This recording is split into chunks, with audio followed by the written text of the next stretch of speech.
Hello my fellow minions. If you stumbled on this video before watching my feature guide on Sorcery mod, I would suggest you watch the overview first, as that will give you a pretty good idea of what you're getting into with Sorcery mod.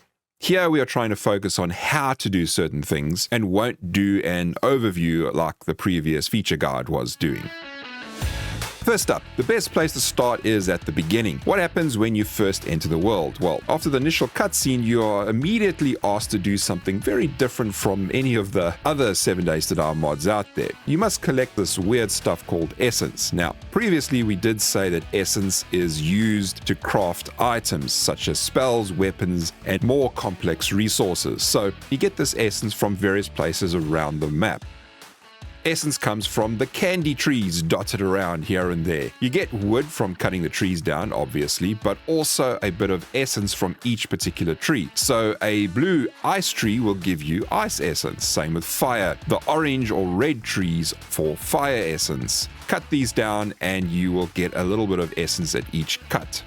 Second, the most important way of easily getting essence at the start, and this is what I recommend you do during your initial quest. These are the lollipop bushes. These are major sources of essence. For example, an ice bush will give you ice essence. You can break it with anything, so your fists or a weapon or some other harvesting tool, doesn't really matter, but don't forget to harvest the foundation part as well. These bushes also have a chance to drop an immortal bush, which will be something that you can take back to your base and plant. This will grow and you can harvest it about once per day to get essence from it. Third important option for obtaining essence is the crystals, these ore crystals that are dotted around the map. So a purple lightning crystal would be mined with a melee weapon. If you shoot it or you zap it with a magic weapon, it will cause you damage. So don't attack it, just beat it to death with a staff or another harvesting tool. You can use the magic harvesting wand, but that is something that you're going to get later on in the game, so don't worry about that now. Don't get too close to the crystals as you can get damaged. So keep your distance and harvest the crystal without jumping onto it. There are also Omni crystals. These are ice, fire, and lightning essence and are a light purple. Or is this maybe a lilac color? I'm not really too sure. Anyway, watch out for these as they are not that frequent around the map. Coming in a few weeks is the launch of Unholy magic, and we are already seeing numerous Unholy magic features. So you'll also see Unholy crystals, which are a darker, deep red. For now, Unholy essence is not something that you need in the early game. Just a word of warning, every time you hit these crystals, there is a chance to spawn a champion or a boss fallen creature. At the start of the game, you are a pathetic weed, so unless you have some amazing strategy, don't bother with fighting them. Just, well, run away. They all have a timer attached to them as well, so trying to kill them in the early game is very, very difficult with your low hitting power, and they will just vanish back to the underworld before you have a chance to kill them. So just run away in the early game. The fourth option for essence are wisps. These immortal little creatures will float around the world and they will beaver off if you're trying to get too close to them. While you run after them, just spam the E key on them and you should be able to eventually loot the contents from them, which is some essence. Don't shoot them, you will very likely die in the early game if you do attack them. So once you've looted them, just leave them and let them go on their merry way. Finally, essence is obtained from loot, but that you will discover as you play the mod. You can increase your essence gathering with the sorcery skill that is right over here, under the sorcery attribute. Adding skill points over here will make a significant increase in all your essence gathering. I found 1 point at the start is pretty good to make a difference to getting some extra essence. The biome also is an important area to take note of. Whichever biome you're in, for example, if you are in the desert, you will end up getting more lightning essence. If you're on the wasteland, then that promotes and boosts your fire magic. And of course, if you are in the snow, then it boosts your ice magic and also your ability to collect more ice essence. That'll be your first quest, and as soon as you've done this and collected your quest essence, it'll send you to the Arcane Trader. Once you get there, there are two things to be aware of. First, considering this is holy ground or whatever it is, the zombies in this area of the Arcane Trader will be unable to attack you. These traders are always open, except during Blood Moon. They are indestructible, like the vanilla trader, and they will provide arcane and magic-related quests and allow you to buy magic items from them. Don't sell to these guys, as they will rip you off. You are better off dealing with the conventional traders like Joel and Jen. Even Rect will have a better deal than this wench. Magic items also cannot be sold, so this is why the Arcane Trader is mainly a place for you to just buy things from and to do quests. Now back to the Arcane Trader quest. Once you reach her, you can go and double loot the place first. So collect what you can and then start the quest and loot again. Take note that your main part of the quest is actually downstairs, so take a walk around the back of the Trader POI and go down to the basement area. Here you will find a chest to complete your quest. If you recall, I mentioned the immortal bushes. Well, there is always an immortal bush which you can loot from the basement area, so don't forget to take that. Now get the quest reward. As soon as this is complete, you must now answer an important question. Which of the elements will you be starting with? You must choose which element you are going to train in, and for now you have ice, fire, and lightning. All three have pretty much good balance between them. However, if I was going to have a preference of all three, then I would choose either ice or lightning for a beginner.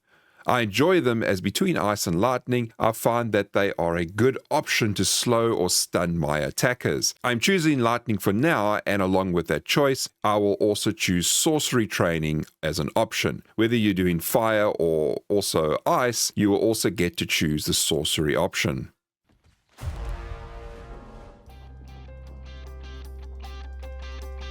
So the next point is to do whatever you would like. Either you can do more Arcane Trader quests, which would be usually in some way or another to kill fallen creatures.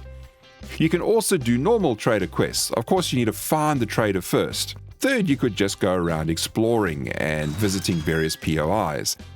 If you are planning to start doing sorcery-related skills, then I would highly suggest that you find a base or a temporary base first. I like flat-top POIs or places with large rooms so I can knock out the walls as my base grows. You just need to put down your first workstation. This is the sorcery desk. You obtain this from your quest rewards, so possibly get out there and find some kind of base first. As soon as you have completed that, your next step is to make a forge for whichever element you are training in. So in my case, it would be a lightning forge. Using the sorcery mod forge, you can start converting all that lovely essence into something usable for crafting magic items.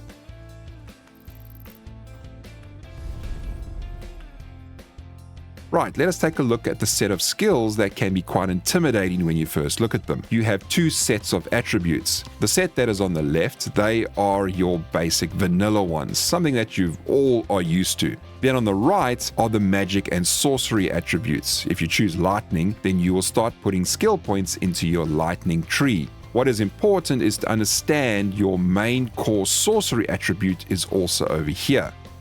Sorcery mod uses a learn by casting system. The more experience you get from doing sorcery, from doing lightning or using various elements, this value at the top of each attribute will increase. This in turn opens up the skills below and you can add skill points to these. Alchemy is your ability to create potions. To make potions, you must either have an enchanted mortar, which is something that you carry around with you on your toolbar, or you must have an alchemy station, which only becomes available to craft at level 4 of alchemy. The alchemy station will craft potions more cheaply, so it is in your interest to eventually build an alchemy station. At the start of the game, you'll notice you have one familiar already. This is a supernatural guardian. In layperson's terms, it's basically a pet wolf. Here you have a scroll that you are given, and by activating it, you will spawn a familiar. Each attribute has a familiar.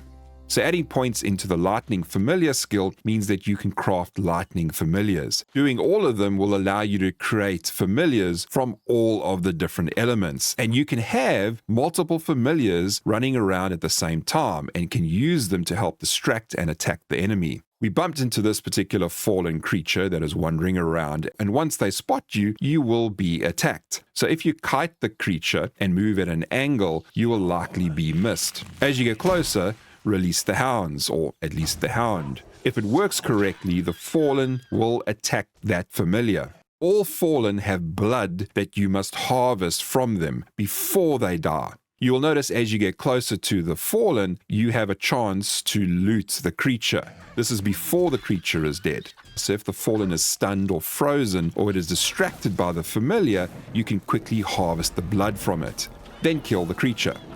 Your guardian familiars can be upgraded with spell points, especially if you want to extend the time that they are around and the damage that they do. These familiars can also have runes attached to them, so it's like adding mods to a weapon. This makes them even more potent so that they can have a chance to cast destructive or even protection spells while they are attacking zombies or fallen. Runes are quite similar to mods. You slot mods or runes into your weapons, tools, and armor. Some of these runes can put a strain on your maximum spirit level, so be aware that when using these particular runes, such as class runes, you can decrease your maximum spirit permanently while you use them. Some runes are also permanently fixed into your armor. For example, I have the Lightning Nova Skin rune on this particular armor piece. You cannot remove it from your armor once it is installed. However, most runes are removable, so you can switch them between your various items. You can also learn to craft scrolls, which can give you a temporary enchantment. One tip is to use them as much as possible. For example, if you pick up ammo and melee weapon scrolls, use them often, as just by reading them, you can get the bonus of other elements. Your weapons become more potent and you will gain more experience in those other elements.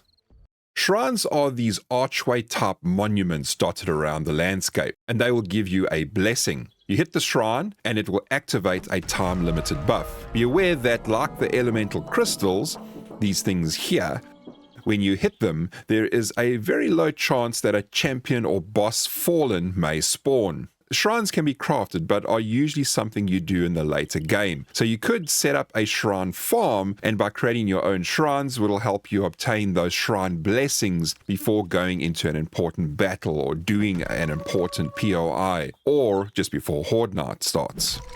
Spell blocks are pretty awesome. Devrix has not provided us with many shapes to use, but they do allow you to craft very interesting magic buildings or add additional blocks to your base. If you use the frame spell blocks and upgrade them, they will also damage monsters when they walk on them. They deal much less damage than traps, but they will kill weak zombies with ease. Each element has its own block and will deal the damage of that particular element. They will consume a huge amount of converted essence to fully upgrade them to the maximum block hit points, but they make a great alternative to conventional blocks, and they look really awesome. The use of spell traps is an amazing way of destroying your enemy, especially in the early and mid-game. I would suggest you complete your first quest related to spell traps before your first Horde Night. With this quest, you have to craft 100 spell traps. You can then place them on the ground, and if zombies walk over them, they will suffer the consequences. In my Alpha 20 and Alpha 21 Sorcery mod playthroughs, my first 2 or 3 Horde Nights were a walk in the park due to efficient spell trap placement. Most early zombies walking on them at the start will die before they reach you. It is only by the mid-game that I found cops were losing health too slowly from the traps and blowing up and destroying my blocks. Still, with careful construction and placement, these traps can become an amazing asset. Unlike conventional traps, you can walk on them without harming yourself.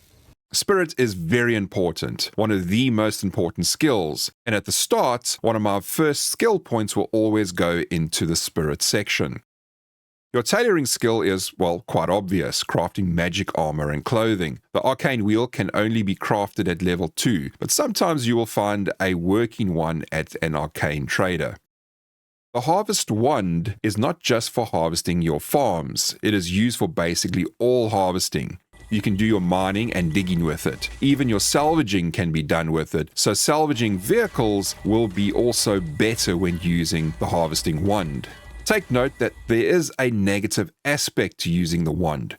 To help balance the harvesting wand's awesomeness as a use for everything tool, you will lose your stamina and spirit when using it. Try not to get caught mining and need to suddenly fight. It could be detrimental to your health, but the wand is well worth it.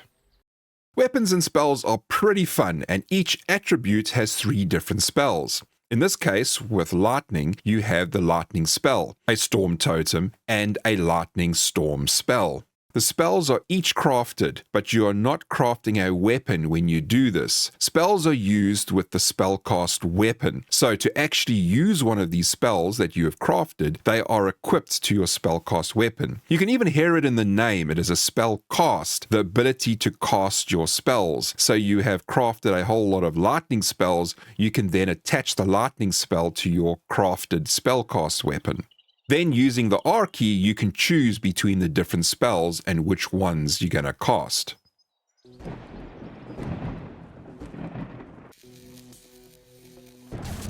Besides just pressing the left mouse button, you can also hold the button to charge your spell. This can make it a bit more potent. I tend to forget about this and I often just end up firing quickly, but you are better charging the spell for a short while and then releasing it. Wands are standalone weapons. You can use spirit directly with a wand, and when you cast with it, the monster is dealt range damage, as long as you can aim properly. No spirit means no casting with your wand. As your skill progresses, you can also have a right-click option with your wand. In this case, with my lightning wand, as the zombie gets close, I right-click and deal a devastating area of effect, Nova, that kills him instantly. This has a longer cooldown and uses much more spirit. Next we have the staff. All the elements have a staff, which is a melee weapon. The staff can also be used for mining as a shovel and chopping down trees. You are better using the harvesting wand if you want to salvage with it, but you can get away with some basic salvaging with the staff. Your secondary weapons are similar to your conventional weapons. These are the weapons like your dagger, polearm, claw, scythe, and sword. Each element has a version of the secondary weapons, and by adding points to these skills, you can make them faster and more deadly. Remember, you can also add points to your conventional vanilla skills, like pole arms are connected to your spears. By doing this, you can make these secondary weapons extremely powerful and deadly. Still, I love my staff. Devrix is bringing out some really amazing updates before the end of 2023, and one of them is the introduction of new monsters which are resistant to conventional weapons. Now, this excites me as I honestly prefer a sorcery mod that has even a bigger reason to use magic. Anyway, enjoy, and I will see you in the next one.